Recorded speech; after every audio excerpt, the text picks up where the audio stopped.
Tandaan niyo ng mga sarili niyo, Turo. Ano ka dito? Malapit na tayo sa mansyon.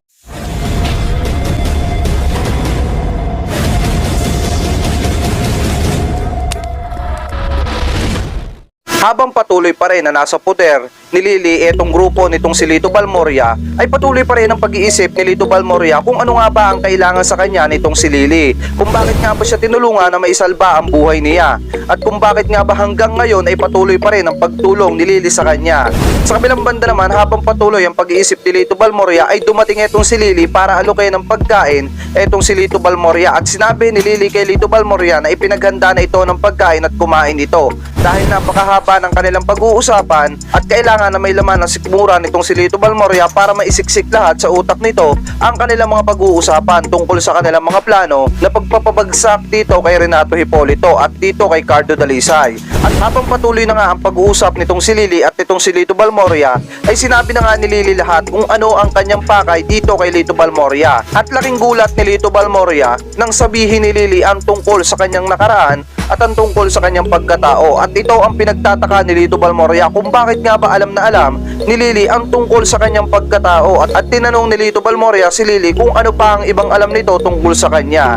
At doon na nga sinabi ni Lily na hindi importante na malaman nitong si Lito Balmoria kung paano nalaman nitong si Lily ang tungkol sa buhay nitong si Lito Balmoria. At doon na nga nag-umpisa ang masinsina na usapan nitong si Lito Balmoria at nitong si Lily tungkol sa kanilang plano na pabagsakin na itong si Renato Hipolito at itong si Cardo Dalisay. At laking gulat ni Lito Balmoria nang sabihin nitong si Lily na ang isa sa kailangan nilang pabagsakin at burahin sa mundo na pinakamatindi din nilang kaaway ay walang iba kung hindi itong si Cardo Dalisay. At doon na nga ay pinaliwanag nitong si Lito ang tungkol sa ugnayan niya dito kay Cardo Dalisay. At sinabi nitong si Lito kay Lily na itong si Cardo Dalisay ang pinakamortal niyang karibal dito kay Aliana, at isa din ito sa sinisisi ni Lito Balmoria kung bakit nga ba namatay etong si Aliana.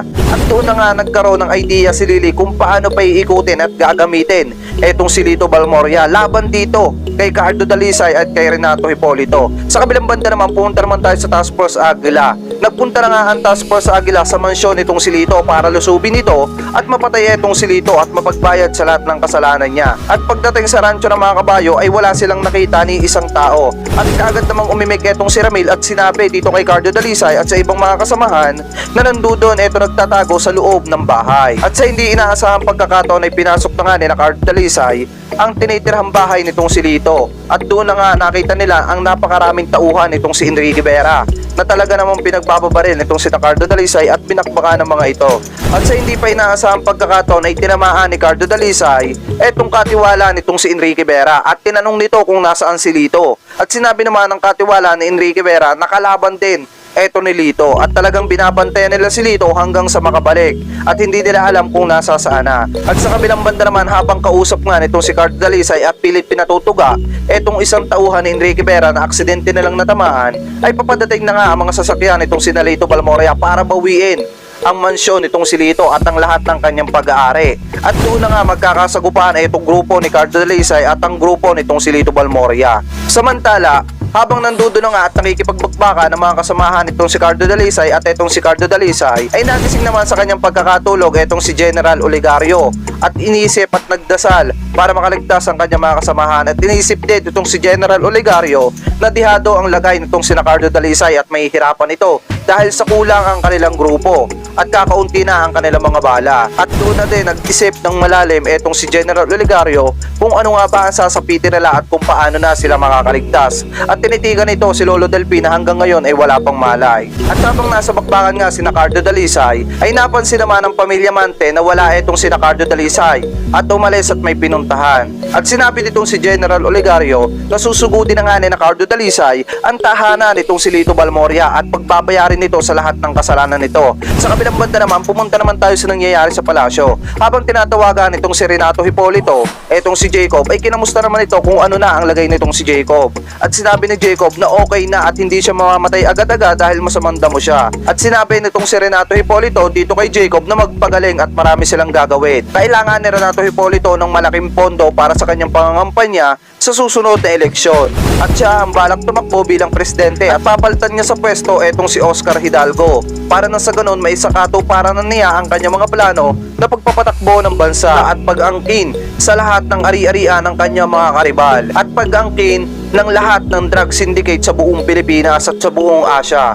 At sa kabilang banda naman, habang kausap nga nitong si Renato Hipolito, etong si Jacob, ay tuwang-tuwa naman etong si Jacob na iniisip ang magiging plano nitong si Renato Hipolito sa darating na eleksyon. At tuwang-tuwa din ito na mapapapunta na sa kanila ang buong drug syndicate sa buong Pilipinas. Sa kabilang banda naman, after nga mag-usap nitong si Lito Balmorria at nitong si Lily tungkol sa kanilang mga plano, ay tinanong ni Arturo etong si Lito Balmorria kung may balak ba talaga itong sumugod sa kanyang mansyon dahil napapalibutan na ito ng napakaraming tauhan nitong si Enrique Vera. Pero sinabi ni Lito Balmorria na wala siyang uurungan dahil napakarami nilang armas at talagang kahit napakarami pa ng nakabantay dito ay kayang-kaya nila itong pugsain dahil sa napakarami nilang granada na nakatago. Bagamat nasabi yun ni Lito Balmorria ay takot na takot pa rin na nagtataka itong si Arturo kung ano nga ba ang gagawin nila dahil sa napakarami nga ng tauhan ito. Subalit dumating na nga ang tauhan nitong si Lily at sinabi kay Lito Balmorria na nakahanda na ang napakarami niyang tauhan dito sa labas. At ito ay pinag-utos ni Lily at handa silang mamatay para dito kay Lito Balmorria. Sa inyong palagay, magpapang-abot nga ba ang grupo nitong si Lito Balmorria at nitong si Cardo Dalisay? Isa ba sa kanila ang mamamatay at isa ba sa kanila ang lalabas ng buhay dito sa mansyon nitong si Lito Balmorria? Magkikita ba talaga si Captain Liamante at si Major Albert de Vela?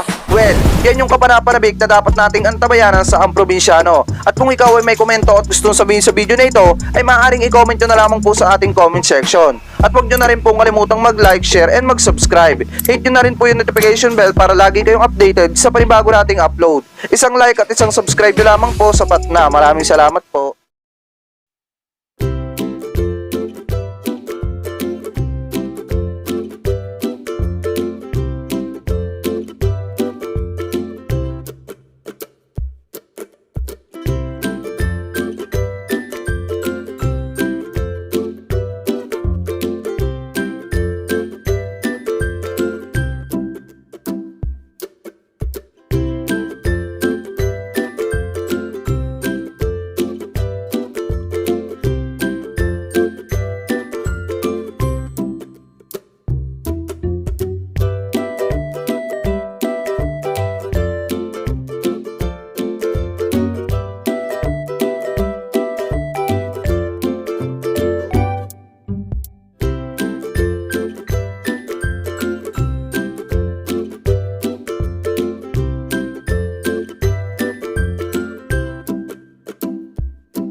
Magnus TV at handa kang ipaglaban. May takbuhan ka kapag ginusto mo. Meron kang makakausap sa oras na magulo. Tutulungan ka basta ikaw ay inargabyado. Pero di niya kukonsintihin mga mali mo. Batanggenyong walang inuurungan, handang humarap, handang makipagsagutan. Tutulungan niya ang mga naaapi